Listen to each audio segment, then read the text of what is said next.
Mais quelle est la botte secrète donc du continent américain? Pourquoi réussit-il une croissance économique à taux plein, des emplois à profusion? Quand tu perds ton job, il suffit de traverser la rue pour en trouver un autre. Les banques prêtent de l'argent, les entreprises osent prendre des risques. Il y a dans cette réussite un certain panache, car les économies nord-américaines, j'inclus ici le Canada, ont tenu bon face à la Chine devenue usine du monde. À ce point, avec ce point qui n'est pas forcément rassurant d'ailleurs, cette bonne santé américaine s'opère alors que sur le fond, la crise n'est pas fondamentalement réglée puisque l'État américain est surendetté. Chaque année, on se demande s'il va boucler son budget. Comme beaucoup, il emprunte pour rembourser ses emprunts. Autre point, l'extrême volatilité. Une crise des subprimes peut soudainement stopper la belle idylle.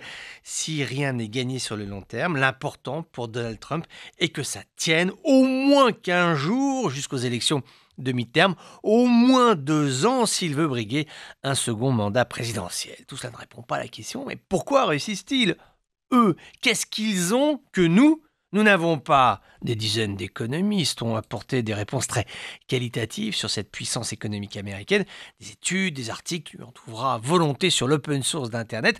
Alors, un élément est commun à toutes ces études, c'est l'esprit d'entreprise. Alors, dit comme ça, je te l'accorde, c'est un peu évanescent, mais en fait, en Amérique du Nord, ce courant de pensée est non seulement très fort, mais il est très entraînant.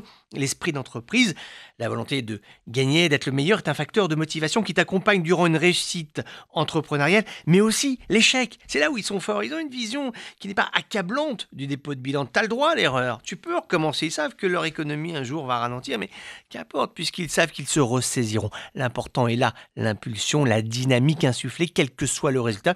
C'est une formidable locomotive, même si parfois les dollars manquent un peu dans le fond de la poche. Il y a toujours cette volonté de rebondir.